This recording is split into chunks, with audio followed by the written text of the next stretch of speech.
gracias por venir una vez más. Hoy contamos con un viejo conocido y amigo, Antonio Fumero, que nos va a hablar sobre las redes sociales, la utilidad para difundir resultados de investigación y un poquito la estrategia que en el COM estamos siguiendo en relación con el uso de las redes sociales para difundir esas actividades que llevamos. Para aquellos que no le conozcan, Antonio Fumero es ingeniero de telecomunicación por la UPM, es MBA y también doctor por la UPM. Sí, tengo que decirlo, comenzó su carrera profesional en el BBVA. No todo el mundo es perfecto, pero hoy está con nosotros. Y no quiero alargarme mucho más. Antonio, cuando quieras. Muy bien. Bueno, muchas gracias. Supongo que somos pocos y se me oye bien, no hará falta utilizar esto. Se me oye bien, ¿no? Tampoco... Vale.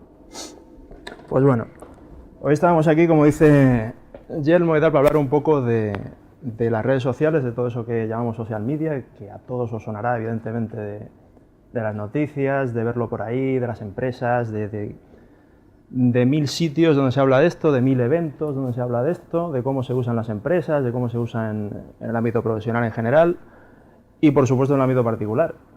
Entonces, supongo que estamos todos familiarizados con el término, sabemos de qué hablamos, parece que, o da la impresión de que todo el mundo lo usa, da la sensación de que todas las empresas están interesadas en usar esto de alguna manera. Y bueno, mi planteamiento hoy aquí, tenemos una horita, una cosa así, era más que de, obviamente, de capacitación, de sensibilización. Es decir, estamos en un entorno un tanto particular, un entorno universidad-empresa un poquito especial y bueno, quizás aprovechando la experiencia o la sensibilidad que pueda tener por el entorno bancario y el universitario también profesionalmente, pues quería un poco aportar mi visión de muchos años relacionado con este ámbito y de, como profesional, como investigador, cómo lo he utilizado yo o cómo creo yo que se le puede sacar provecho aquí en el COM desde el punto de vista en general de un centro de investigación como este y en particular cómo lo estamos haciendo, cómo pretendo yo, cómo pretendemos hacerlo en este sitio, ¿no? Entiendo que algunos de vosotros sois de Santander, otros sois de aquí, sois investigadores de la UPM, de manera que la aproximación a este tipo de medios será distinta. Evidentemente, viendo un poco el perfil de las personas que trabajáis aquí en el COM o que tenéis relación con el COM, sí que en el propio directorio se puede ver que hay personas que tienen una relación o un uso más intensivo de este tipo de medios que otras, ¿no? Hay algún investigador, Nandana, que no está por aquí, por ejemplo, que es bastante activo en la red, que mantiene su propio blog, que habla de sus proyectos, de lo que puede hablar, obviamente, y de lo que se hace en el COM. Pero, en general, viendo la red, lo cierto es que, y esto se dice siempre en todos los colectivos, cuando hablas de esto en entorno bibliotecario, pasa lo mismo, dice, pues esto lo está usando todo el mundo, nosotros vamos más retrasados. Cuando lo cuentas en entorno empresarial se dice lo mismo, son tópicos.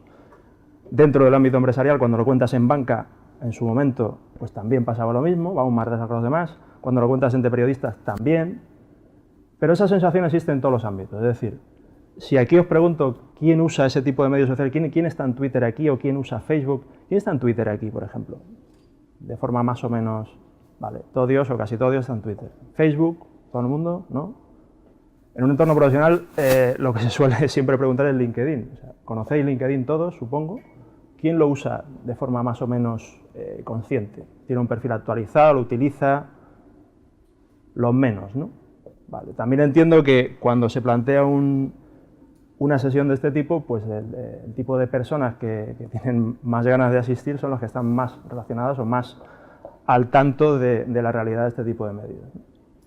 Entonces, básicamente, voy a echar un rato contando lo que puede ser mi punto de vista sobre lo que son este tipo de medios sociales y qué pintan en la empresa o cómo pueden ser útiles en la empresa en general, y luego voy a intentar contar un poco cuál ha sido la aproximación o cuál está siendo la aproximación en el COM desde los recursos limitados que tenemos y cuál creo yo que debería ser la aproximación para darle cierta continuidad o cierta sostenibilidad a esa presencia del COM en medios sociales, si es que tiene sentido que la tenga, ¿no? Espero no ser tampoco demasiado académico ni aburrido, pero En ese sentido, lo que yo siempre me parece más interesante de este tipo de medios sociales, redes sociales, llamadlo como queráis, social media, me da un poco igual. Lo que a mí me parece más interesante es que la realidad de esos medios es una realidad cotidiana. Es decir, ya no estamos hablando de una herramienta que de alguna manera nacía en el mundo empresarial o nacía con un propósito empresarial o profesional o de algún tipo de orientado a productividad. Estamos hablando de herramientas que aparecen y desaparecen todos los días, que las hay cada vez más en número y en variedad, pero que se utilizan en la vida cotidiana de todos nosotros, ¿vale? Es un tema que me parece interesante porque desde el punto de vista profesional, toda la ofimática que conocemos, todos los procesadores de texto, todas las herramientas que usamos y que tenemos en los portátiles, todas, y esto lo repito mucho, todas nacieron en el mundo empresarial y nacieron con un propósito claro basado en la productividad empresarial, ¿vale? Todos conocemos la historia de IBM, todo lo voy a borrar. El hecho cierto es que hoy, y eso sí que me parece interesante, hay que darse cuenta de que, al igual que antes, insisto, esto lo suelo decir mucho, al igual que antes tú deseabas tener en casa el portátil que te daban en la empresa, o la conexión que tenías en la empresa a internet, o el móvil que te daban de empresa, hoy no es que sea distinto. Hoy lo interesante desde mi punto de vista es que es justo al contrario. El empleado viene a trabajar o va a la oficina y echa de menos poder usar el Facebook igual que usaba en casa, echa de menos a la DSL de casa porque la conexión de la oficina es bastante mala, la wifi no va como va en casa, echa de menos su móvil, tú quieres tu iPhone, no quieres el móvil de empresa que ya casi nadie te da, no quieres esa BlackBerry que tiene los días contados, ¿de acuerdo? Eso es importante porque ya no se trata tanto de lo que pasó en su momento con la informática, con la ofimática en general, que vino de la empresa para quedarse en nuestro entorno más cotidiano, sino que es justo al contrario. Y ese planteamiento, yo creo que es bastante importante tenerlo en cuenta a la hora de aproximarse a este tipo de medios sociales desde un punto de vista empresarial, ¿vale? Porque muchas veces se pierde esa visión y se habla de herramientas como, lo habitual es identificar este tipo de medios sociales como herramientas de marketing o herramientas de comunicación en general. No lo son ni tienen por qué serlo. Son herramientas que todos utilizamos en nuestra vida cotidiana para informarnos, para relacionarnos con gente, para comunicarnos, para más cosas, ¿vale? Pero es un punto de partida que a mí me parece que se está perdiendo de vista en la mayor parte de los entornos, ¿no? Esa cotidianidad o esa característica que hace que todas estas herramientas se integren en nuestra vida cotidiana, ahí os dejo algunas reflexiones, ideas, cosas que están ahí en la presentación, por si os sirven de algo. Era por darle un puntito pseudointelectual, como soy académico también, pues es lo que tiene. Pero lo interesante, insisto, es que ya no se trata tanto de ver esas herramientas como tales, o sea, es decir, está bien el alfabetizar digitalmente a la gente, o sea, que la gente sepa utilizar una red social, sepa utilizar un ordenador, sepa utilizar todos los tipos de elementos que te encuentras en esa nube informática de la que hablamos siempre, pero ya no es tan interesante eso como el hecho de enseñarle a la gente, o enseñarle a tus empleados o a las personas en general, o sea, a la ciudadanía, a utilizar esas herramientas en sociedad. Es decir, a mí ya no me interesa que tú sepas utilizar lo que se utilice internamente en vuestra empresa, el Jive o lo que sea, cualquier herramienta colaborativa de cualquier tipo, el Jammer, lo que tengáis en la cabeza, que sí puede ser interesante. Me interesa que esas personas lo utilicen, o sea, que trabajen en grupo realmente. O sea, al final, si hay gente aquí de Santander, que la hay, ¿no? Cuando integráis cualquier tipo de estas herramientas en la empresa, siempre pasa lo mismo, siempre. Pasaba mucho en el entorno de gestión del conocimiento, que es bastante habitual en las empresas grandes. Tú ibas ahí, instalabas una plataforma y te explicaban un proceso, un procedimiento para introducir documentación, o ibas a una charla interesante, documentarla, contarlo, o conocías un cliente potencial, documentarlo y contarlo.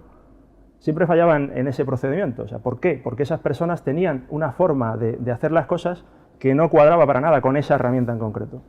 Entonces, ya no se va tanto al hecho de que conozcáis más o menos herramientas, todos tenemos en la cabeza estas que os he dicho, Twitter, Facebook, LinkedIn, porque os suenan a todos. Hay muchísimas más redes sociales que otras os sonarán, Pinterest os sonará a todos. Sí, sabemos todo lo que es Pinterest, una red social que está orientada a servir de repositorio, digamos, de imágenes y vídeos, básicamente, ¿no? Que ves por ahí.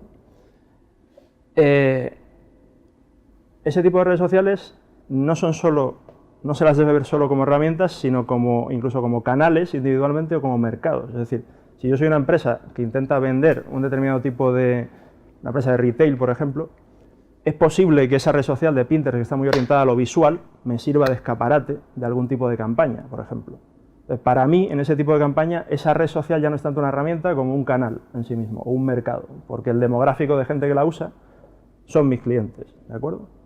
Entonces, esa consideración de estas redes sociales o de estas herramientas como algo más implica ese tipo de reflexiones, ¿no? Me parece lo más interesante en un entorno organizativo o empresarial. Evidentemente, en lo que sustenta todo esto no tengo que explicarlo aquí, es en una simplicidad aparente que nos da a entender que todo está en la nube proveerá, Internet proveerá, ¿vale? Pero realmente lo que sabemos y lo que me interesa más es que realmente para que eso funcione lo que estamos haciendo es crecer en complejidad.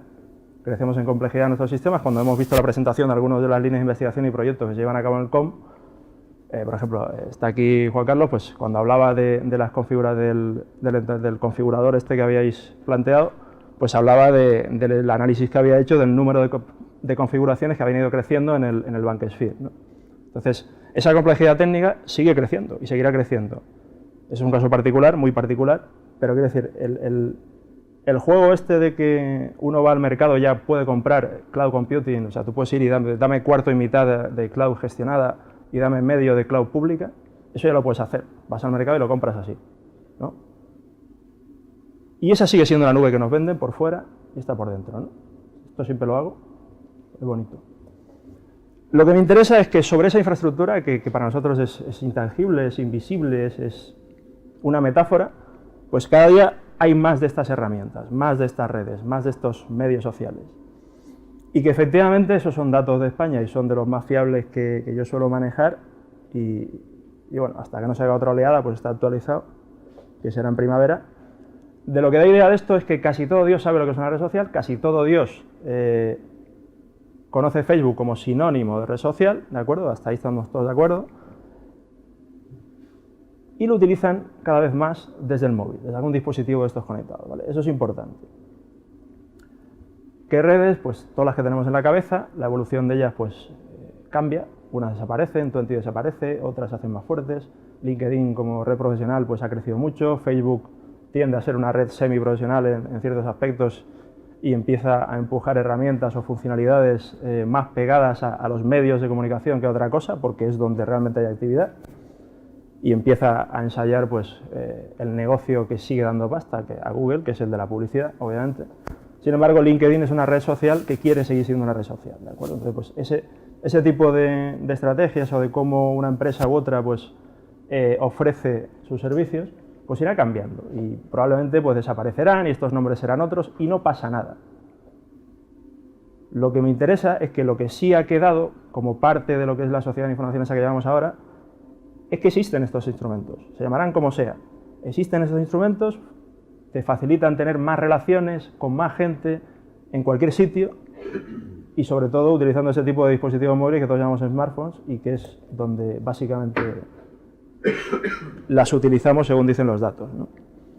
Lo importante de todo esto y lo que se ha constituido en la oportunidad más explotada incluso desde el negocio de los charlistas profesionales que se dedican a contar cosas, como yo, aquí, hoy, es lo que se llama Big Data, ¿no? Pues, el hecho de que todas nuestras acciones sean rastreables en la red, que cada vez produzcan más datos con esos dispositivos que llevas en la mano, con esas redes que utilizas, cada vez se utilizan más y las utilizas más a menudo, eso da lugar a que eso se haya constituido no solo en un campo de investigación, que de hecho creo que algunas de las líneas de aquí tienen bastante que ver con eso, de investigación del centro, sino en una característica de todo ese entorno, de todo el ecosistema de herramientas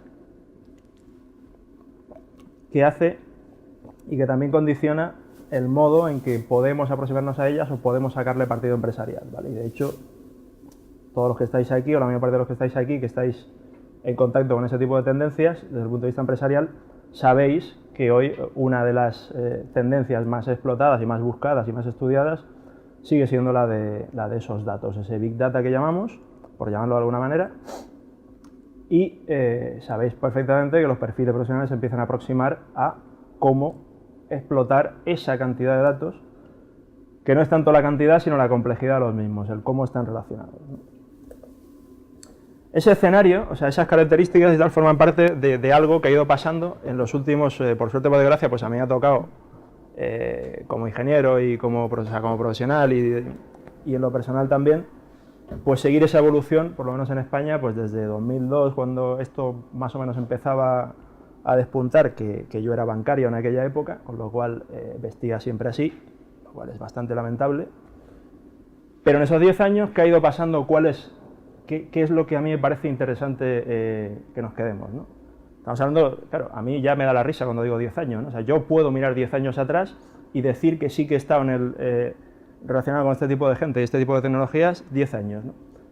Y puedes mirar atrás y decir, ¿qué ha pasado realmente? O sea, la evolución, ¿por qué me interesa esto? O sea, me interesa que tengamos claro cuáles son esas características de este tipo de herramientas en general. Me interesa que veamos que esto forma parte o ha seguido una evolución que yo voy a intentar pintar aquí de una forma que yo la veo y que a mí me parece útil. ¿Útil para qué? Útil para plantearnos cómo esto nos puede ser más útil todavía en el entorno empresarial, en un entorno organizativo como puede ser este, que es un poquito particular, y cómo de ahí intentamos sacarle partido con los recursos que tenemos. Una forma de ver lo que ha ido pasando es efectivamente, pues si recordáis, algunos de los que estáis aquí, pues en la época aquella, 2002-2003, lo que vino de Estados Unidos, o lo que realmente se hizo popular, fueron los blogs, ¿no? Era una forma de tú poder publicar lo que te diera la gana, no tenías que ser un medio, podías hacerlo con unas herramientas más o menos, notablemente más sencillas de lo que en aquella época había que hacer para tener una página web. ¿Cuántos aquí teníais una página web en los 90 propia? ¿Cuántos teníamos? Bueno, nosotros no tiene ningún mérito porque éramos del gremio, ¿no? Y había que probarlo. La página web, tú tenías que saber lo que era el HTML, tenías que tener algún tipo de editor, tenías que tenerlo todo, o sea, currártelo, tenías que ir copiando por ahí scripts y tal y buscándote la vida, tenías que saber lo que era un FTP, tenías que saber que había una cosa que era un hosting, que no funcionan como ahora, que ya no puedes ir y comprar cuarto invitado a un servidor ni nada, no, tenías que currártelo más. Y era un coñazo. Entonces, pasar de eso a un servicio web, entre comillas, mal dicho, que podías utilizar en tu navegador, eso fue una revolución increíble. Y eso hizo que efectivamente creciera el número de blogs y la variedad. O sea, en aquella época, pues en 2004 se hizo muy famoso un caso de estudio en Siemens, porque era la primera gran empresa que adoptaba los blogs corporativos, ¿no? Como elemento de comunicación externa. Y además se hizo inmensamente famosa porque el primer blog lo abrió personalmente el presidente. O sea, Siemens es una corporación de aproximadamente 400 y pico mil personas, de los cuales, pues a lo mejor, fácil 200.000, en números redondos, son de cuello blanco, o sea, son gente de nuestro entorno, digamos. Entonces, en poco tiempo aquello se disparó y se abrieron 16.000 blogs internos en Siemens, en aquella época. Y tuve la suerte de conocer al tipo que, bueno, la suerte, me lo encontré en un bar realmente, un tipo alemán de 20 y pico años, que era un psicólogo, que era el líder técnico de ese proyecto. No sé si me explico. Eso ya era un cambio sustancial en ese tipo de proyectos. Un proyecto de IT, porque significaba integrar una plataforma con toda la medida de seguridad que implica una corporación como Siemens, lo lideraba técnicamente un psicólogo. Un chavalito de 28 años, alemán, Carsten, muy majo. Eso fue importante, porque dio a entender que había un tipo de herramientas distintas que permitían socializar, entre comillas, funcionalidades o capacidades que antes pertenecían solo a empresas, o sea, organizaciones con recursos.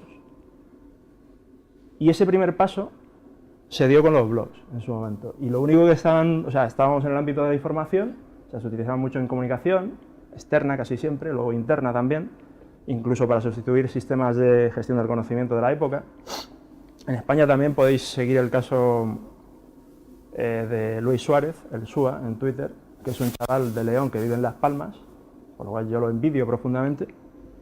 Vive allí, tiene una dirección postal en Ámsterdam y trabaja para IBM hasta hace unos días, durante 15 años ha estado allí como especialista en social media. Y este hombre pues ha probado a vivir esto intensamente, es decir, él por ejemplo lleva haciendo un experimento durante 6 años, es vivir en la empresa sin usar el correo electrónico. Para nada, durante 6 años y pico estuvo tú no le podías contactar por correo electrónico para nada que tuviera que ver con el trabajo. Y lo fue documentando cuantitativamente ese experimento personal, ¿no? Y podéis seguir en su blog, es fácil de encontrar. Es decir, hubo una especie de cambio de chip y mucha gente empezó con cuidadito a ver cómo se introducían esas cosas en la empresa. Evidentemente, con el tiempo los blogs se acaban convirtiendo en redes sociales. Al fin y al cabo, tú tienes un contenido y tienes una relación con los lectores o con la gente que también escribe blogs. Se han estudiado mucho desde el punto de vista incluso de SNA, cómo se relacionan, cómo crecen las redes de blogs. ¿Y qué ha pasado? ¿Qué hemos visto? Pues coño, pues si detrás de una persona, ¿a qué se van a parecer? Pues todos los principios básicos de que si mundo pequeño y tal, pues todos se cumplen. ¿Por qué? Pues detrás hay personas. Estamos hablando de redes sociales. ¿Qué pasa? Que también desde el punto de vista instrumental, todas las redes sociales que fueron surgiendo se fueron aproximando a generar contenido de alguna manera. Todas tenían alguna temática de contenido. Pues como os he dicho antes, Pinterest, Instagram ahora, por ejemplo, pues está en el ámbito de la fotografía. Flickr, que os sonará a muchos también, pues dentro de Flickr hay muchas comunidades de fotógrafos aficionados, ¿vale? Todas tenían un ámbito temático y de alguna manera lo que antes era contenido se fue llevando a cómo socializar ese contenido, ¿de acuerdo? Podéis pensar en esta evolución como queráis, pero esta es una forma que yo tengo de representarla.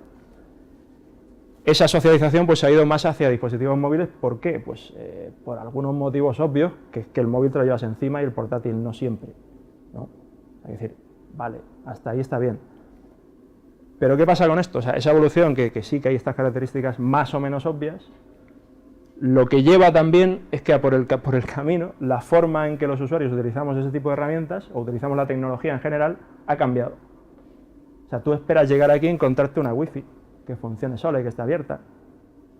Tú esperas poder coger y compartir un vídeo de un botonazo en internet, públicamente. Y todos los que somos del gremio, que aquí somos muchos, pues sabemos lo que implica eso, o lo que implicaba técnicamente no hace tanto. Esta evolución han pasado, pues, pongamos que esto era 2002, hasta llegar aquí, pues eso, unos 10 años. O sea, nada de tiempo, ¿no? Y bueno, hoy en día, pues, lo que os decía antes, a lo que ha llevado esto, pues claro, si la gente publica cualquier cosa de forma sencilla, si la conecta con otros contenidos o con otra gente de forma más sencilla todavía, y si lo puede hacer desde cualquier sitio, pues obviamente eso genera datos, muchos datos, cada vez más. Pero no es tanto el cada vez más lo que tiene de Big Data, sino de complejidad, es decir, de cómo esos datos se relacionan. ¿Dónde estamos sacándole partido a eso que llaman Big Data ahora? Pues a correlacionar esos datos. Hay muchos experimentos en la casa, pues la cátedra Orange, por ejemplo, que es muy cercana, pues se dedica justamente a esto, y exponía en algún seminario ahí en Teleco pues el cómo algunos experimentos estos llevaban a predecir tus movimientos por una ciudad a partir de 4 localizaciones, simplemente basándote en las torres de telefonía móvil. Es decir, somos muy predecibles, y si encima lo vamos contando, pues peor.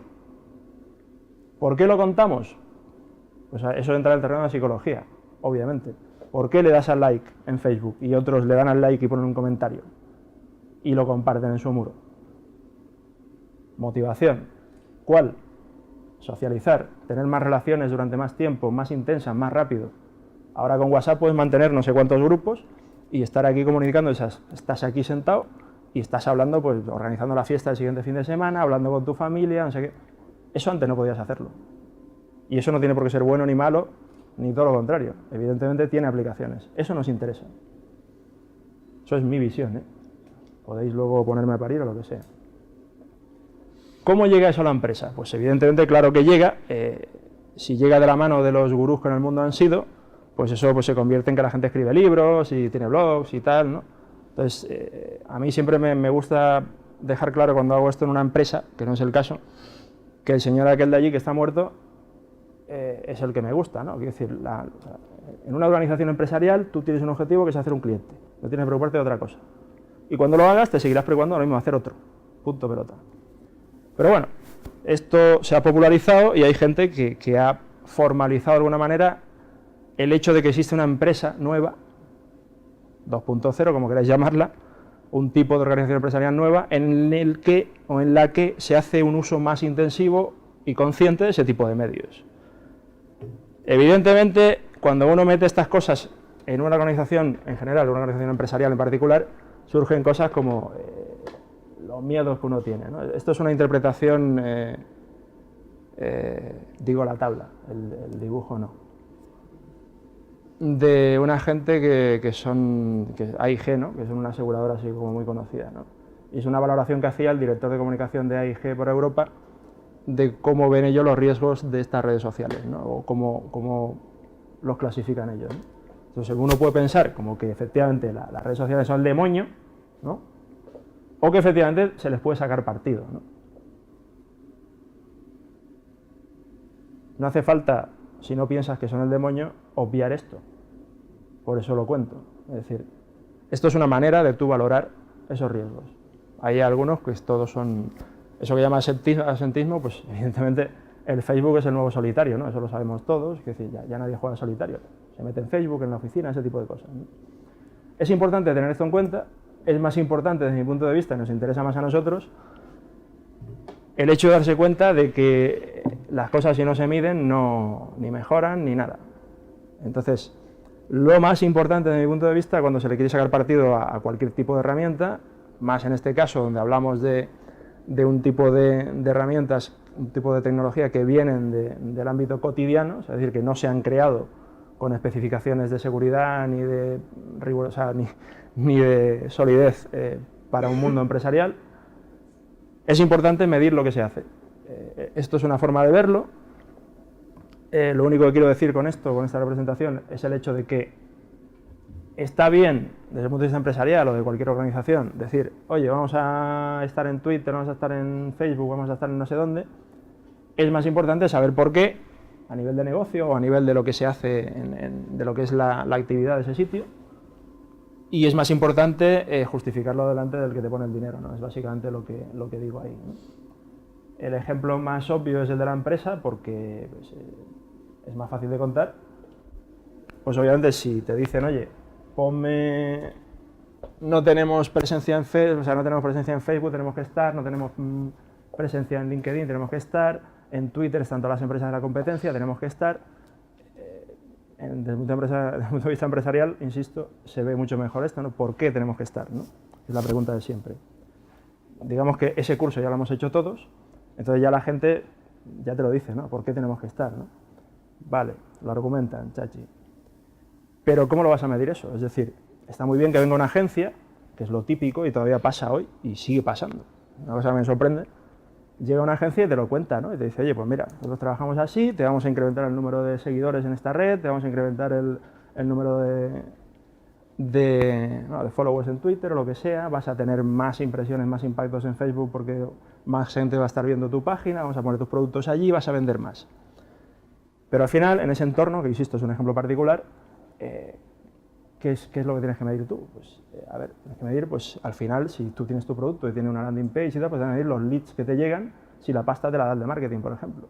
Si la pasta te la da el de ventas, pues te vendrá y te dirá, bueno, tenemos no sé cuántos mil leads más, vale, cojonudo.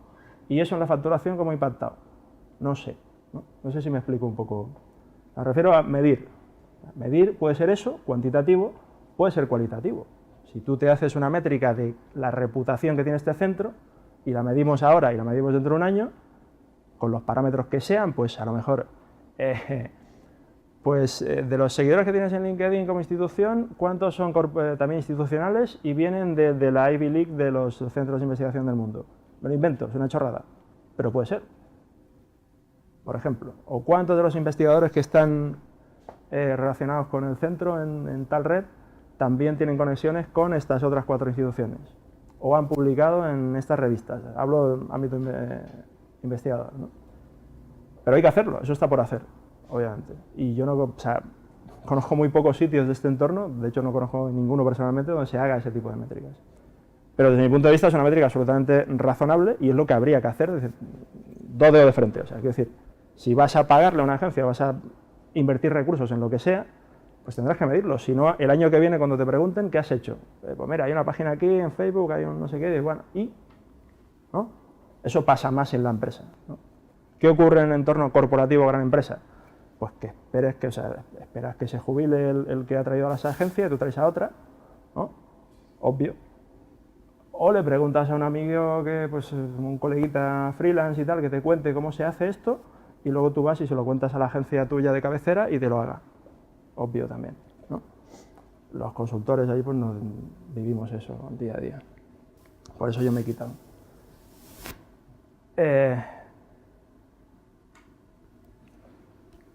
Importante medir eso, tanto aquí como en la empresa en general. Y evidentemente pues tener en cuenta que lo que está pasando es esto. Es decir, yo ahora ya han pasado 10 años. A lo mejor en 2005 esto no pasaba, ¿no? La gente decía, coño, eso es en social media y tal, coño, qué bien, ¿no? Y tal, ¿no? ¿Y qué libros tengo que leer? ¿Qué cursos tengo que ir? Ya no. Ahora todo el mundo es social media manager, community manager, social media strategist.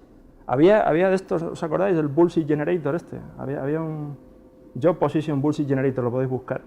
Y salen, os aseguro que sale, porque yo lo he hecho, después de unos cuantos intentos, salen cargos reales del entorno este, unos cuantos.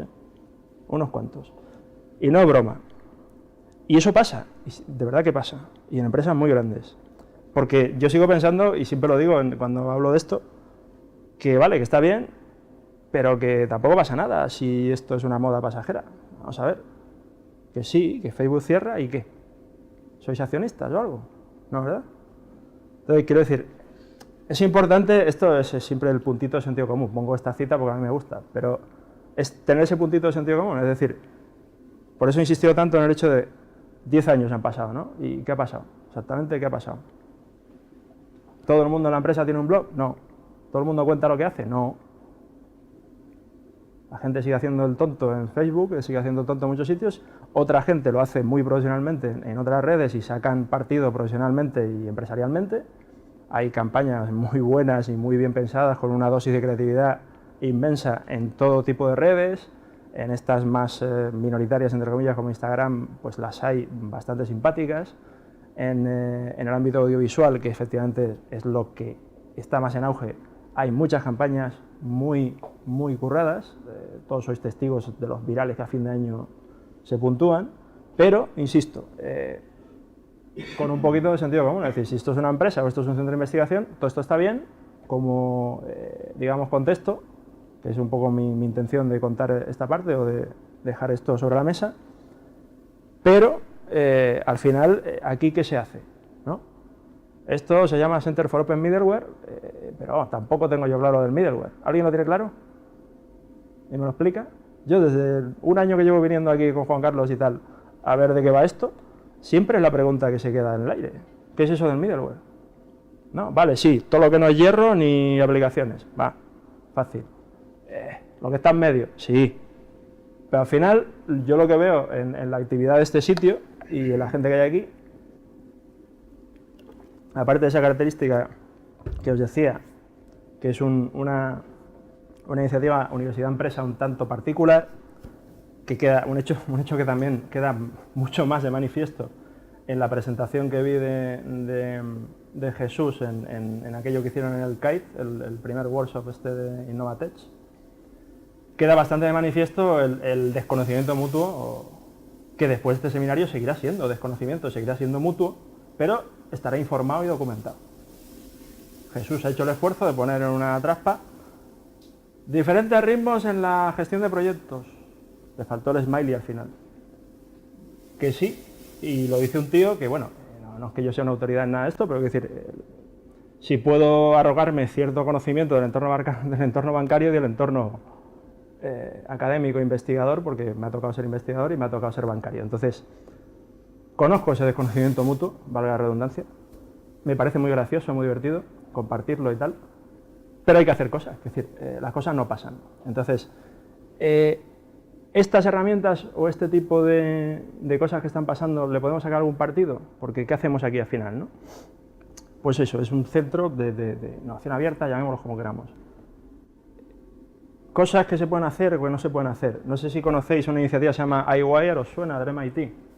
Hay un proyecto que se llama el del Conectoma. Lo lleva un alemán que parece chino o japonés o algo así, un tío así pequeñito, simpático, que ha dado con el término justo, que tiene un montón de prensa, ¿no? Que es el conectoma humano. Hay unos tíos que están intentando demostrar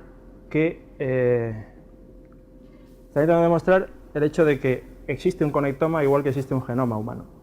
O sea, las conexiones, el patrón de conexiones en tu cerebro te define al mismo nivel de unicidad y de caracterización y potencialidad en cuanto a detectar patologías y solucionarlas que el genoma. ¿Vale? Entonces, este tío ha propuesto esa tesis y lleva ya un tiempo con bastantes recursos intentando demostrar que existe ese conectoma, ¿no? Y lo que hace es que se va a bancos de datos de otras universidades del mundo y los pilla y los procesa con un algoritmo distribuido para encontrar esos patrones, ¿no? Entonces, ¿qué han hecho allí? Eso es un ejemplo de esto que digo ahí, del tema de la gamificación, esta que está tan de moda, ¿no? Que es una posibilidad que nos ha ensayado. Esta gente ha fabricado un juego, un puzzle en 3D, con esos trozos de cerebro, ¿vale? Con las imágenes, no con los trozos de cerebro, sino... Y lo han distribuido en la red, y entonces han dedicado recursos. Hay una persona que se dedica solo a dinamizar esa comunidad de jugadores. Es un puzzle en 3D que te pones ahí como un loco y engancha, ¿no? Porque, te deja los ojos, pero tú vas corrigiendo el algoritmo, básicamente, ¿no? El algoritmo va coloreando lo que él cree que son neuronas y donde falla, tú lo vas coloreando. Es un juego distribuido, un juego en red, como cualquier juego en red.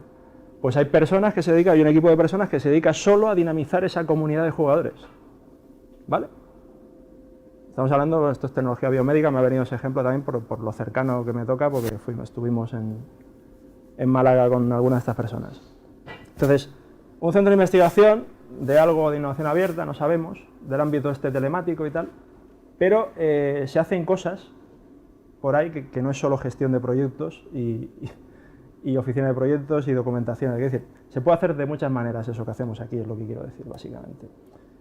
Y esa innovación abierta, que sigue siendo el mantra de Jesús y de la gente que lleva esto, pues sí, puedes abrir el melón de la innovación, pero lo puedes abrir por muchos sitios, ¿vale? Es lo único que quiero dejar sobre la mesa. Se puede abrir de muchas maneras, ¿vale? Cuando se habla de Open Innovation, se habla de Open Research, se habla de muchas cosas, ¿no? Cuando la gente habla de Open Research, pues te viene a la cabeza el tema de las revistas estas que pasan de los índices de impacto, que lo ponen todo en abierto, en internet y tal. Eso es solo una vertiente. Te viene a la cabeza muchas cosas, muchas formas de hacer esto. Y cuando hablas de innovación o de cómo llevar una idea a un producto y cómo hacerlo en un sitio como este, o cómo generar ese famoso ecosistema que vamos a generar, pues ahí tú puedes abrir ese proceso de innovación en muchos sitios. Y ya se hace, ¿no? Y hay herramientas concretas con nombres que se comercializan para hacer eso.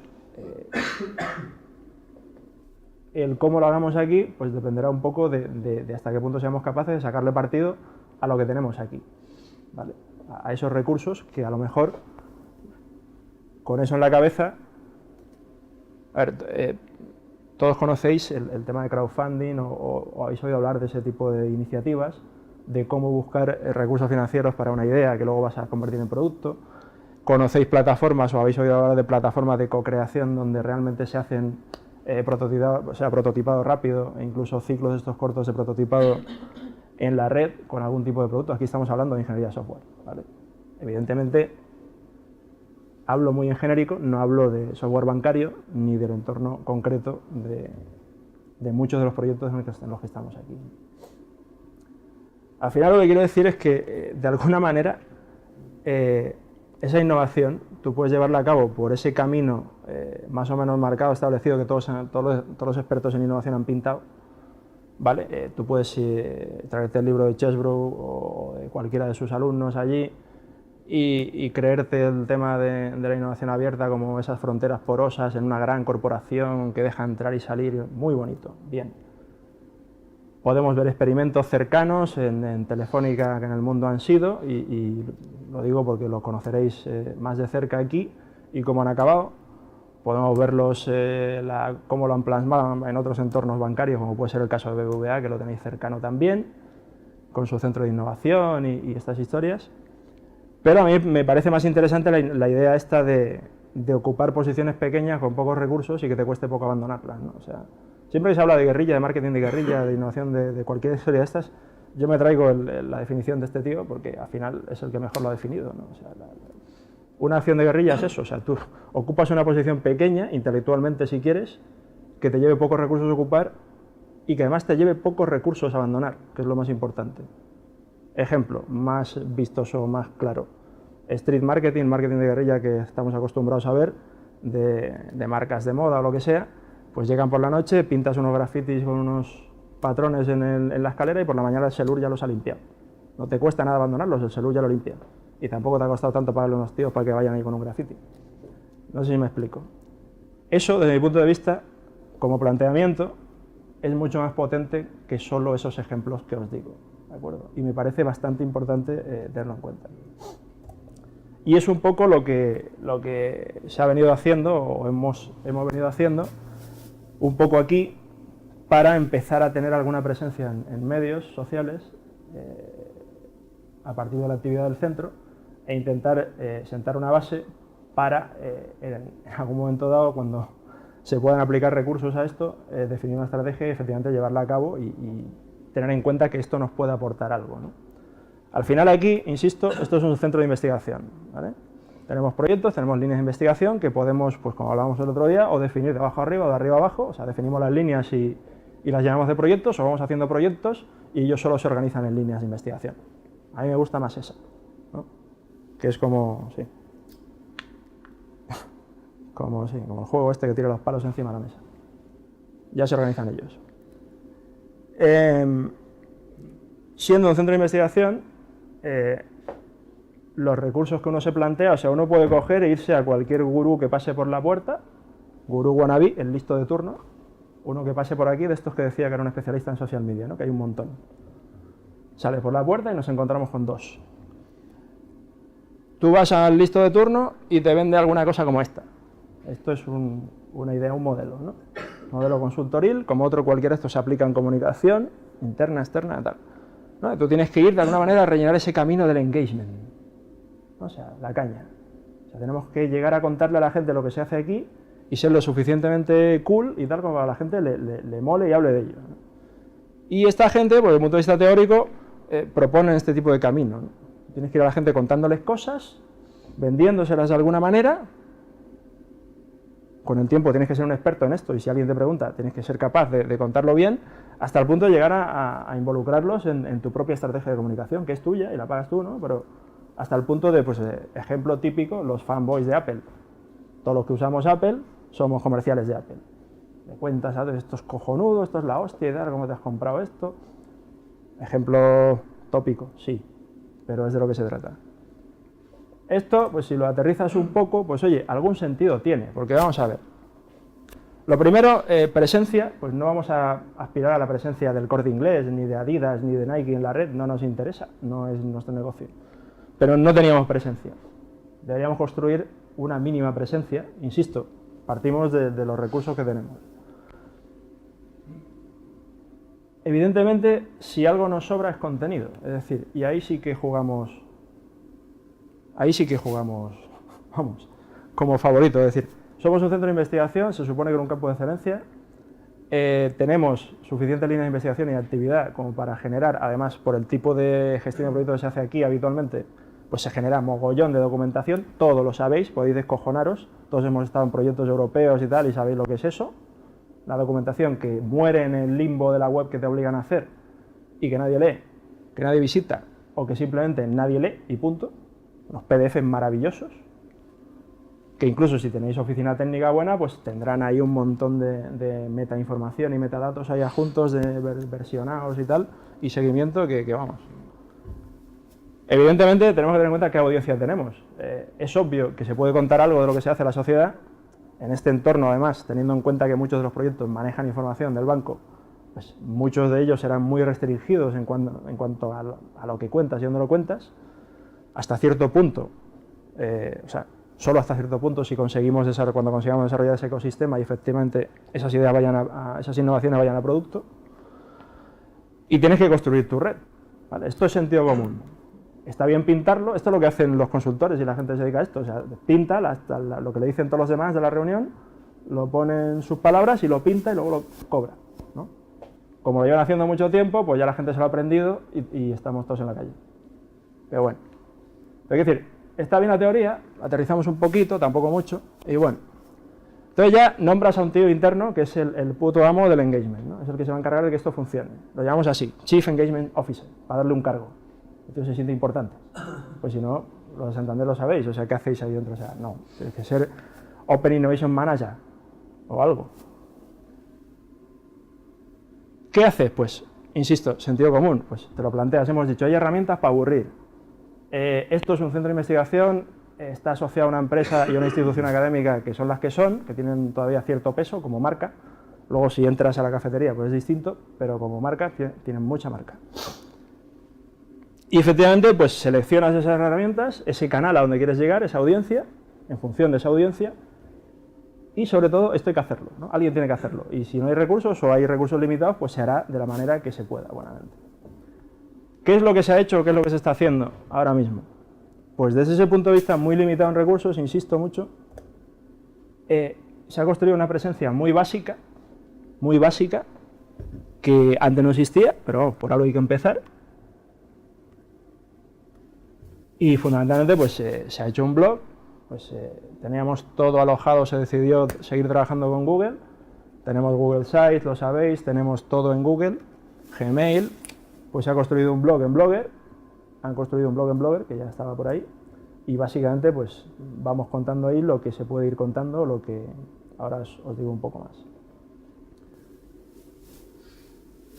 Hemos construido un poco de presencia en LinkedIn, porque efectivamente como institución o como empresa pues es lo que decía un poco antes, o sea, LinkedIn funcionalmente sigue siendo una red social y está pensada para funcionar como una red social, no está tan pensada como Facebook para la publicidad, con lo cual tiene bastante sentido. De hecho, recientemente la funcionalidad esta de páginas de empresa pues ha crecido bastante, las posibilidades de marketing, las herramientas de marketing de LinkedIn son muy potentes y muy caras, por eso no las usamos,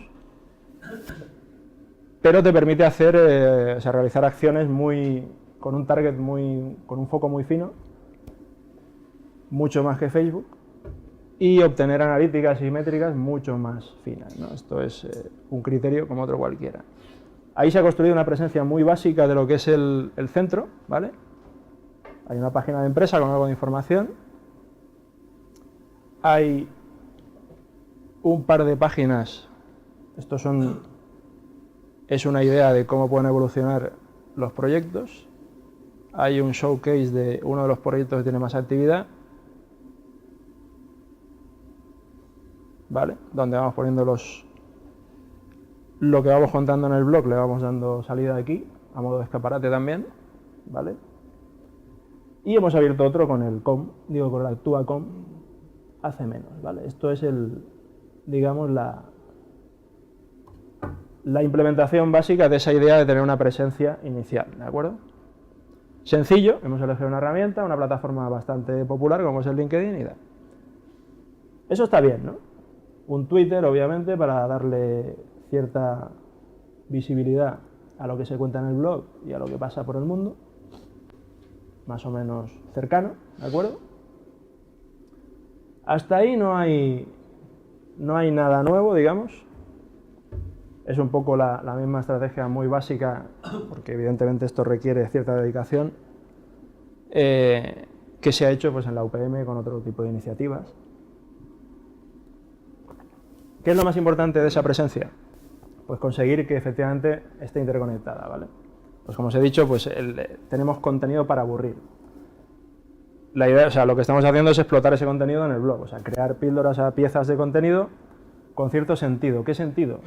Pues ¿qué tenemos aquí? Insisto, tenemos línea de investigación y proyectos concretos, donde hay mucho conocimiento explícito de muchos ámbitos. Los ámbitos diversos, pero siempre pegados a la ingeniería software y lo que viene siendo lo que es el ámbito de expertise de las personas que están aquí de telemática y de la UPM, ¿no? Eso es conocimiento que sí que es más abierto. Hay mucho expertise, obviamente, en la parte de informática bancaria, que sigue siendo de mucho interés social, entre comillas. Se pueden contar muchas cosas, se puede generar mucho contenido, pero hay que hacerlo con más cuidado, a ver qué cuentas, ¿no? Obvio. Bueno, pues ahí tenemos una baza que jugar, es decir, tenemos mucho contenido que está sin explotar. Pero claro, ese contenido no se puede explotar, o sea, la idea o la intención de esta evolución que voy a plantear aquí es que mi rol, o incluso yo, como, digamos, responsable o encargado, persona que que más o menos va editando ese contenido y va dándole salida en Twitter o en LinkedIn, o va poniendo en marcha las páginas en LinkedIn o asegurándose de que todo funciona, debe desaparecer. ¿Por qué? Por el mismo motivo que desaparecieron los departamentos de calidad en las empresas. ¿Os acordáis? Es un símil muy manido ya, pero cuando el tema este de la calidad y la calidad total se hizo como muy preponderante en el entorno corporativo, me refiero a corporativo como gran empresa, pues sabéis que en todos los lados había que poner un departamento de calidad, de la misma forma que hoy en todos los lados hay que poner un departamento de innovación. Con el tiempo, el de calidad, que ese ya sí lo tenemos estudiado, de innovación pasará lo mismo o peor, pues la idea, la intención final es que ese departamento desaparezca. ¿Por qué? Porque esa calidad o esa calidad total se convierte en parte de la cultura de la empresa, eso es lo que dicen los libros y queda muy bien.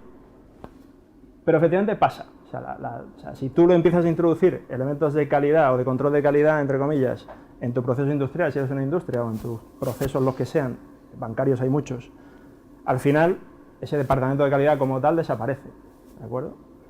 La intención de esto es ir hacia un entorno que yo he usado muchas veces el símil, personalmente, porque lo vi en un artículo hace mucho tiempo, de que esto no tiene que ser I+D ni I+D más I, sino I+D más I+D.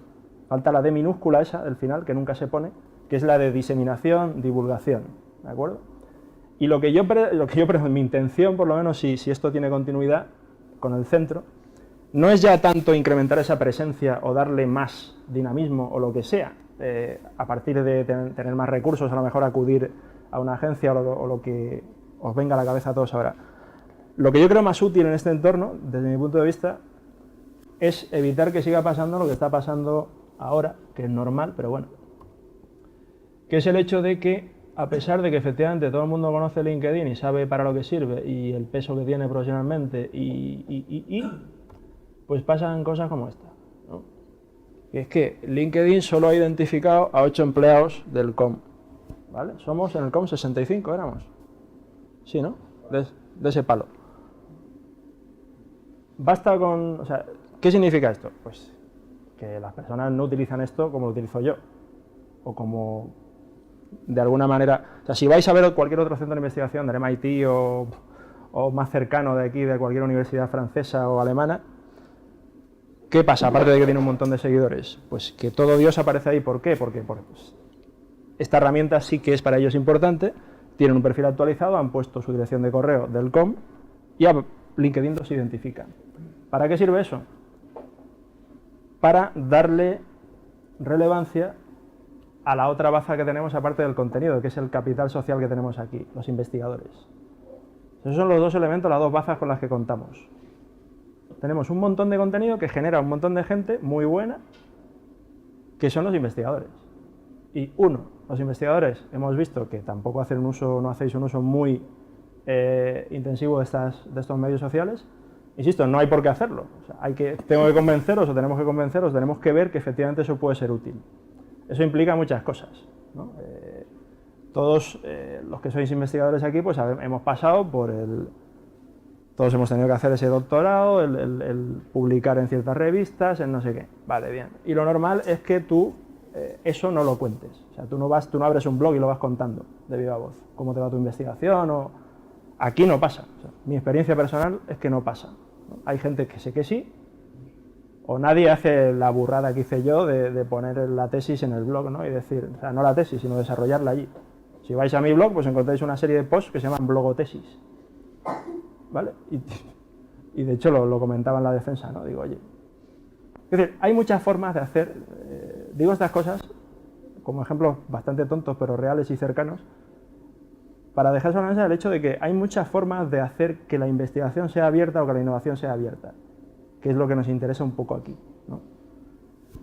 Y estas cosas que suenan a burrada, pues estas cosas se pueden hacer y se hacen, ¿vale? Y la gente en otros sitios pues conoce investigadores porque ha abierto un blog y se lo ha puesto como meta todos los días o todas las semanas llevar, por ejemplo, la documentación que tienes que hacer del estado del arte, pues llevarlo en el blog, ir comentando. Y de repente otro investigador del mismo ámbito se lo encuentra y resulta, coño, estamos investigando lo mismo. Yo estoy en Lúleo, que es el primer pueblo del Círculo Polar Ártico, y el otro está en Australia. Es decir, ese tipo de cosas pasan, ¿no? Y parece un tópico, es una tontería. Pero la intención es sacar partido de esos activos que tenemos. Y básicamente son esos investigadores y ese contenido que se genera en los proyectos. Y queda el otro, que es el corporativo de Santander. Ese es más complicado porque tiene ciertas precauciones o ciertas premisas de privacidad y tal. Pero la única estrategia viable, o las estrategias más viables desde mi punto de vista, por lo que se ha hecho ahora o por el tipo de activos y de recursos que tenemos aquí, pasaría por ahí. O sea, pasaría por sacar partido de esos proyectos, de ese contenido y de esos investigadores que sois vosotros. Entonces, a futuro, esto no va a ninguna parte si no conseguimos convencer a todos los investigadores que están aquí, digo convencer a todos para que el 20% lo haga, pero convencer a la gente que tenemos aquí trabajando de que efectivamente este tipo de elementos pueden aportar ese plus de visibilidad, de conectividad y de oportunidades que sí que están aportando en otros centros. Entonces, el poner esta base muy mínima de elementos de visibilidad y de presencia en la red es algo que de alguna manera se puede sustituir fácil con una agencia o con lo que sea. Por eso os decía al principio que ya no se trata tanto de capacitar a nadie aquí, de que sepa usar una red social, de que tenga idea de cuáles hay, sino de convencer a todas las personas que participan en la actividad de este centro de involucrarse de alguna manera en esas acciones. Entonces, por ahí tiene que pasar, desde mi punto de vista, esa estrategia o esa sostenibilidad de una posible acción social en este tipo de medios del centro. Evidentemente, todo eso es muy discutible. Uno puede plantearse contratar una agencia y hacer crecer la presencia por un objetivo cuantitativo y ya está, si ese es el objetivo, o sea, es perfectamente viable. Otro punto de vista es que eso no es sostenible, es decir, eso está muy bien para vender un producto, pero si queremos efectivamente darle continuidad a ese ecosistema que pretendemos montar aquí, teniendo en cuenta que todos los ecosistemas de creación de empresas y de, digamos, relacionados con la innovación, pasan por ese tipo de medios como principal canal de comunicación, me parece bastante evidente que algo en ese sentido habría que hacer. El planteamiento que se ha seguido hasta ahora es este, ¿no? Y es un poco parte de esa visión que os ponía al principio de cómo creo yo que se le puede sacar partido en un entorno organizativo a este tipo de herramientas. Evidentemente tendréis vuestra opinión, vuestra propia experiencia y tendréis que decirme algo, ¿no? Para quedar bien. Yo digo. Podéis preguntar lo que sea ahora o decir lo que haga falta. Teníamos para 1 hora, ¿no? ¿Me dijiste? Sí. Y tenemos unos minutos más para alguna pregunta que... Observaciones, ideas. Esto es nuestro planteamiento, ¿eh? Quiero decir, esto es como si empezáis un proyecto y decís, vamos a tirar por aquí, y resulta que no. Pues no lo sé. Es un planteamiento que parte de eso, de esas características que yo creo más importantes de ese tipo de herramientas. Seguramente en el banco tendréis muchas más experiencias de estas, como tienen otro tipo de empresas del ámbito vuestro. Y en la UPM también conoceréis alguna otra iniciativa, aparte de la Actuacom, que están aquí los vecinos y tal, en ese sentido, en darse esa visibilidad y tal. Pero me gustaría saber, o sea, realmente la percepción que tenéis vosotros principalmente, que sois investigadores también y que habéis sufrido o que estáis sufriendo ese mismo, la situación de la profesión, igual que yo. Realmente, ¿cuál es vuestra percepción de la utilidad que pueden tener esos medios en la vida de un investigador o en la vida de un proyecto de investigación? En serio, manifestaos. Yo, o sea, quiero decir, el hecho de que me ponga traje no es para hacer una diferencia, es porque no tengo pasta para ropa y solo me quedan los bonos de trabajo. Decid algo, no me puedo reír yo de mis chistes. O sea. Yo tengo una pregunta, Antonio. Básicamente es... ¿cómo diferencia uno el mensaje en un entorno en el que ocurren todos los días millones de mensajes? ¿Cómo nos va a hacer alguien caso en ese ruido? No, lo que importa no es la relación señal-ruido, y puesto que el ruido es amplio y constante, ¿cómo amplificamos la señal para que se distinga? No creo que sea esto es más como... ¿Cómo se llama aquello? o FDM era, no me acuerdo. Joder, si todos nos ponemos a hablar de idiomas distintos, tú seguro que te sintonizas con el español primero y luego con el inglés. Pues viene siendo, o sea, en este entorno además pasa más cuanto más específico es el mensaje. Es decir, y eso sí que se ve en las redes y es una característica muy común. Al final, si tú miras el tipo de ecosistemas que se forman entre instituciones de este palo, institutos de investigación, centros de investigación de otras partes, es muy fácil estar con ellos, es muy fácil ver el tipo de audiencia que tienen, son ellos mismos. Es decir, ¿quién va a hablar de ALM? Pues lo que saben lo que es, nosotros. Y otros iguales de por ahí.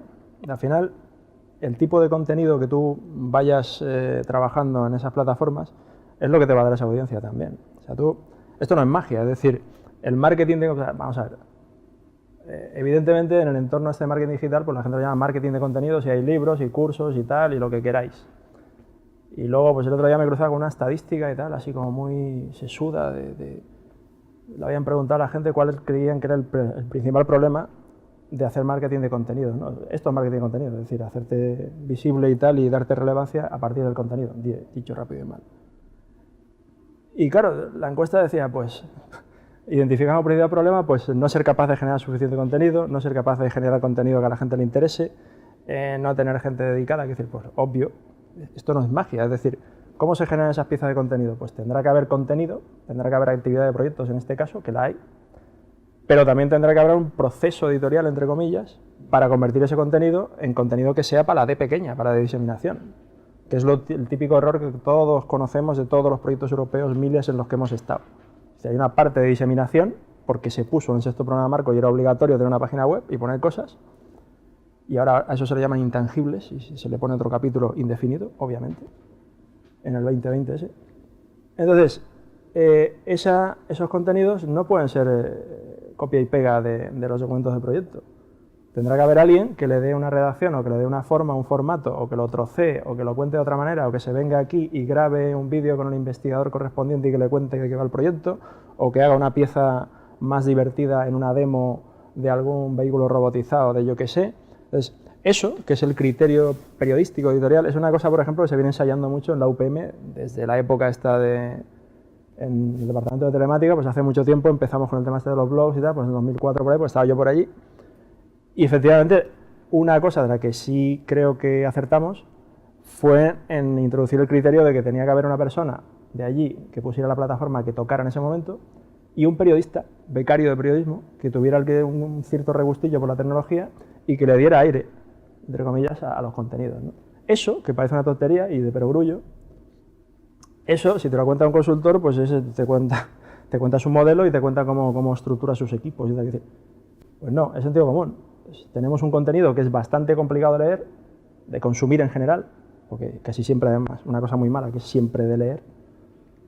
Somos muy malos, tenemos muy mala sensibilidad de base para el contenido audiovisual, no somos capaces de comunicar haciendo una película y eso nos limita. Pues bueno, pero tenemos muy buen contenido y hay un montón de profesionales por ahí del ámbito audiovisual y de internet y del marketing que saben vender, que empiezan a saber vender esto. Pero aquí no nos vale una agencia de marketing cualquiera que vende, pues lo que decía antes, Adidas o cualquier marca de retail o lo que sea, o que vende... No. O sea, quiero decir, cuando se hacen ejercicios estos de branding, pongo otra vez el ejemplo de BBVA, pues que es muy notorio, pues se gastan una pasta y además el proyecto tenía un nombre, no me acuerdo, pero era para eso, era asociar el atributo innovación, o sea, innovador, a la marca BBVA. Eso es un proyecto de marketing, de branding, o sea, de branding, y se contrata a una gente que cobra mucha pasta para que haga muchas cosas, que no tienen nada que ver. O sea, que a lo mejor una de las cosas que se hace es contratar a la agencia esta IDEO de diseño para que te hagan un cajero del futuro que nunca se va a usar. ¿Por qué? ¿Porque quieres un cajero mejor? No. Porque quieres salir en las noticias como que estás haciendo un cajero mejor y más bonito. ¿Por qué? Porque eso te va a llevar a asociar el atributo de BBVA innovador. Es un ejemplo tonto, que a mí me pilla de cerca y a vosotros también, pero quiero decir, una cosa es eso y otra cosa es estar en una institución como esta o estar en un proyecto europeo o cualquier proyecto y saber comunicarlo. Y todos tenemos la percepción de que efectivamente hay una deficiencia bastante grande, bastante grave en nuestra formación de base en cómo saber contarlo. Hay gente que tiene más arte, menos arte, hay gente, todos conocemos compañeros, ingenieros y tal, que que se han dado la literatura o cualquier historia de estas y tienen premios de literatura por ahí, escriben de puta madre o lo que sea. O que son artistas. Yo tengo un amigo que pues, hacía cómics en la mesa cuando estábamos en clase, pues ahora se dedica a ilustrar libros de texto para niños. Teleco. Hay que decir que depende de muchas cosas, pero si se hace con un poquito de sentido, podemos aprovechar muchas bazas que tenemos aquí. Y dos son esas, vosotros y el contenido que se genera todos los días aquí en proyectos. Entonces, Antonio, podemos ir resumiendo en que, como eso que dicen de la diferencia entre fama y prestigio, ¿no? Que fama es que te conozcan todos, prestigio que te conozcan los que importan. Parece que a nosotros nos interesa el prestigio, ¿no? Yo diría que sí. Contratar a una modelo que se pinte sobre el cuerpo unos lunares, como en el anuncio de Vodafone, ¿no? Sí, pero que luego no está desnuda. Un impacto importante y nos daría a conocer, pero descartamos esa fórmula. No. No. Qué alivio. Eso no lo vamos a descartar. Vale. Entonces nos importa identificar un target, una comunidad de nuestro interés. Y además debemos ser capaces de generar contenido de calidad desde la perspectiva de ese target, ¿no? Sí, pero desde mi punto de vista lo relevante de poner esa I+D que me llamó a mí la atención en su momento, hace ya años, es el hecho de que debe funcionar igual que esto que te decía de los departamentos de calidad. Es decir, esa de pequeña, igual que nos han comido el tarro, entre comillas, con la I pequeña de innovación de hace muchos años, porque antes, si yo preguntara aquí qué hacíais, te me dirán, no, somos investigadores. No, estamos en un centro de innovación. Nadie hubiera dicho eso hace 15 años. Vamos, ni de coña. Pues lo mismo debe pasar con esa de pequeña. O sea, al final, el contaros esto, intentaros convencer de que efectivamente esto es relevante fuera de aquí y por tanto también lo es aquí, porque es algo que se come, se bebe, se respira en el ámbito cotidiano, cuando sales de aquí y mientras vas viniendo aquí. Lo importante es que quede algo de ese pozo, de esa de pequeña, en lo que hacéis todos los días. Es decir, hemos hecho seminarios también en telemática, tú lo sabes, pues de estos de doctorado, pues intentando convencer a la gente, trayendo gente, periodistas de fuera, intentando convencerles de que efectivamente se puede hacer un blog desde el punto de vista de un investigador científico y darle valor a tu investigación por el hecho de tener ese puntito, ese elemento diferencial de diseminación o de comunicación que no tiene habitualmente la producción científica. Pero entonces hace falta un humano, quiero decir, alguien que no sea ingeniero. Un humano, sí. Un humano que sea capaz de traducir al interés del colectivo humano general, sí, aquello que aquí se hace, ¿no? Hace falta esa sensibilidad humana. Sí. Algunos ingenieros la tienen, me han dicho. Está documentado. Los hay que tienen novia incluso. Sí, los hay. Y eso pasa, ¿no? Y yo creo que al final se resume en esa idea de sentido común, pero al final, como las cosas hay que hacerlas, pues hay que hacerlas con un poquito de cabeza, hay que saber un poquito, tener esa sensibilidad para elegir esas plataformas, esos canales, el mensaje, los tiempos, lo que es una estrategia de comunicación de toda la vida de Dios. Pero con la particularidad nada desdeñable de que estamos en un centro de investigación bastante particular también entre los centros de investigación. Entonces, eso es un poco el planteamiento que teníamos o que tenemos en mente al empezar a tener algo de presencia. Evidentemente, insisto, esto no va a servir de nada si no conseguimos que haya continuidad, que efectivamente podamos volver a vernos en otro entorno, en otro formato para darle más relevancia a qué tipo de presencia o cómo deberían tener los investigadores o los proyectos o cómo introducirlo incluso en el proceso de gestión de proyectos, no lo sé. Pero desde mi punto de vista, si buscamos esa sostenibilidad, tiene que ser pasando porque mi rol ahora mismo, o el rol de tal, desaparezca o se diluya en la actividad cotidiana de la gente. O sea, que esa de pequeña se diluya en la actividad cotidiana de I+D que se lleva a cabo aquí o en cualquier centro de investigación. Es un poco el planteamiento. Pero no habría que definir instrumentos. Sí. Por ejemplo, que en el blog hay una sección de píldoras tecnológicas y cada cual tiene como objetivos escribir al menos 3 al año, en el que en unas 40 líneas dice los hallazgos más impactantes de su proyecto de investigación. Correcto. O sea, desde mi punto de vista, para el blog hay que definir una línea editorial, entre comillas, tal cual, y definirla en esos términos, a lo mejor. Y ahora mismo se están ensayando cosas, pues he empezado a sacar material de algunos proyectos de estado del arte, de algún tipo de tecnología, y hay unas píldoras por ahí con algunas cositas. Tengo bastante claro que tenemos que empezar a dar relevancia a los perfiles de los investigadores, pero eso pasa también porque vosotros tengáis conciencia de que eso pueda servir de algo. O sea, a mí de nada me sirve pillar un párrafo de un briefing de un currículum de alguien y ponerlo por ahí. O sea, más me vale que alguien, o sea, me parece mucho más humano que lo cuente esa persona, o que sea capaz de contarlo al menos.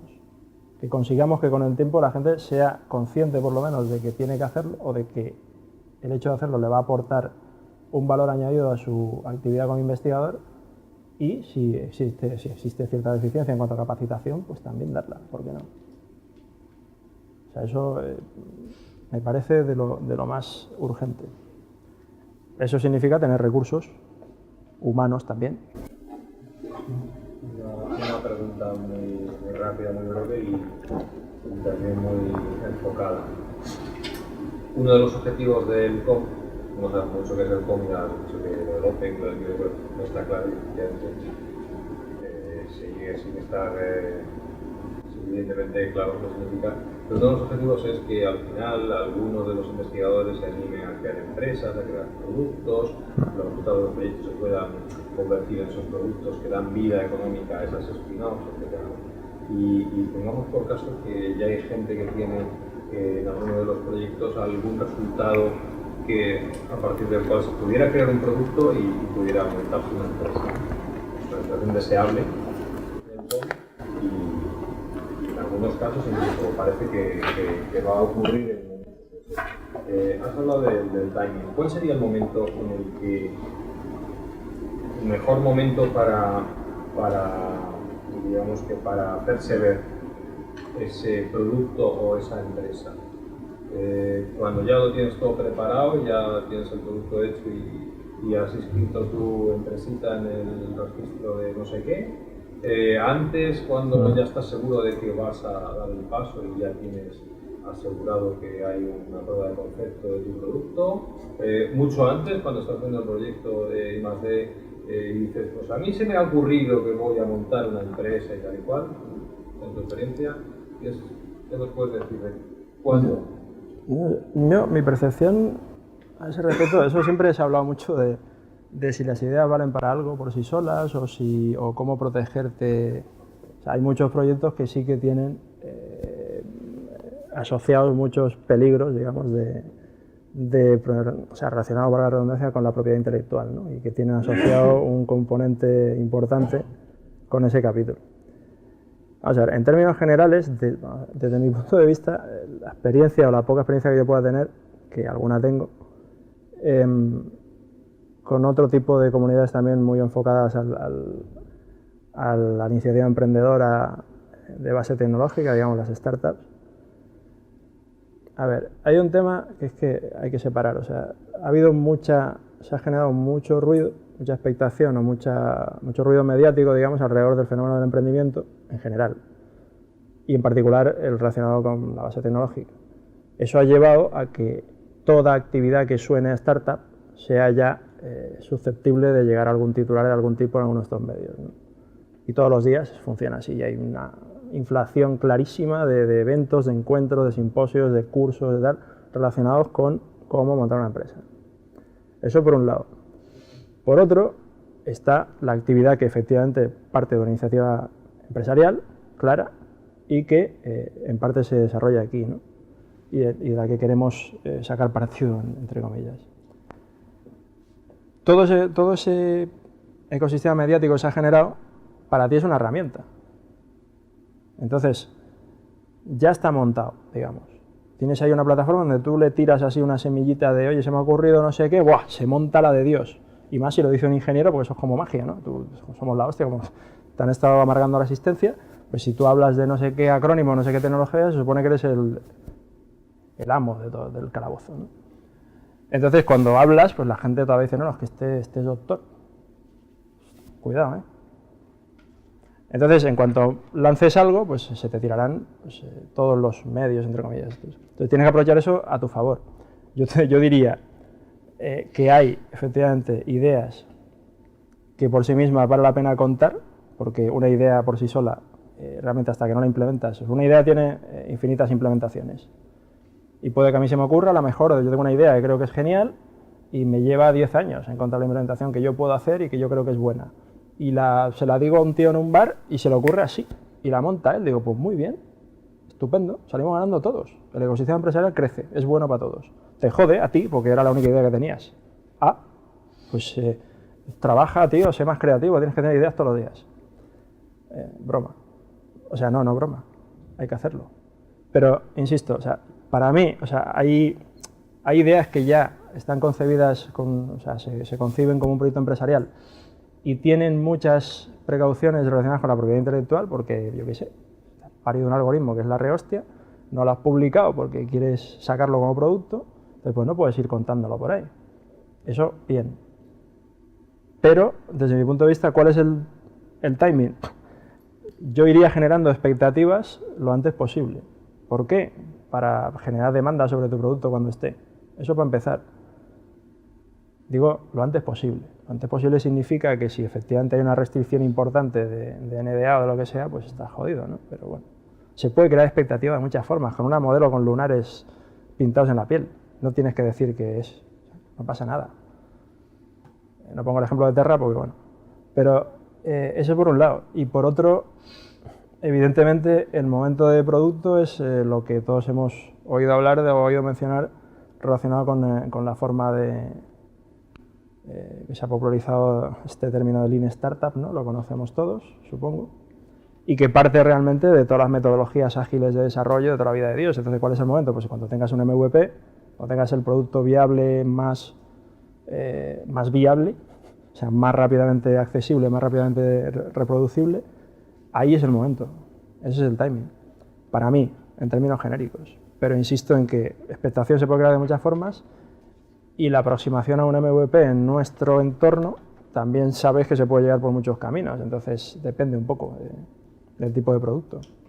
Pero yo diría que el timing es ese, es el tema de limitaciones de comunicación, de la documentación asociada a tu idea y el MVP, está claro, y mucho más en nuestro ámbito. Pero insisto en que la oportunidad que tiene el COM es que efectivamente está sin definir. Eso nos viene bien, por eso he puesto Center for Open, no sé, Innovation, lo que tú quieras, pones al final. Completar esta frase.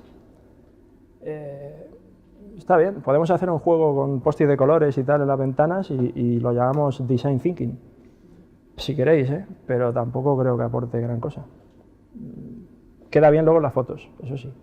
Bueno, estamos consumiendo ya el tiempo que tenemos disponible. ¿Hay alguna pregunta más? Me preocupa que ninguno de vosotros haya dicho nada, porque somos colegas y, joder, luego todo se sabe. La cultura de la diseminación, yo creo que sí, claro. Yo creo que ya están capturados para la causa. Yo creo que ya saben que forman parte de la secta. Pero bueno, no sé. Bueno, vamos a agradecer a Antonio